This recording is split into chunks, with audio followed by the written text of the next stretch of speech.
Lorsqu'il ne traduit pas tout, n'importe quoi et son contraire sur la terre plate, François, l'animateur à la voix suave et professionnelle de la chaîne ITV, traque le diable dans les rues de Paris. À bord de sa moto, une caméra sur son casque noir, il cherche son adversaire pour mieux le dénoncer. François ITV traque aussi le diable dans les vieux ouvrages aux pages cornées et aux reliures craquelées. Il se délecte de la prose des autres chasseurs de Satan.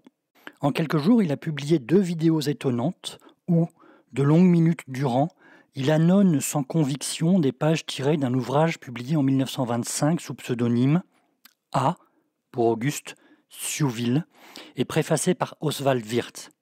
Or, ce choix est étonnant.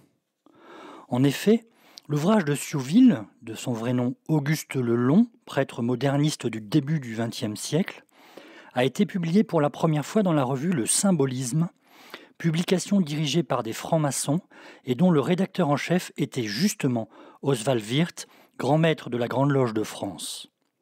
Wirth et Siouville étaient amis car frères maçons. Tous les autres articles publiés par Siouville, une douzaine entre 1912 et 1933, l'ont été dans cette revue de francs-maçons et uniquement dans cette revue. Mais alors, François ITV serait-il en train de se moquer de ses auditeurs, tous persuadés que le globe terrestre est une invention des francs-maçons? François ITV serait-il un homme duplice, dont la voix de comédien professionnel endort les internautes les plus crédules pour mieux les duper? François, le faux platiste, est vrai acteur.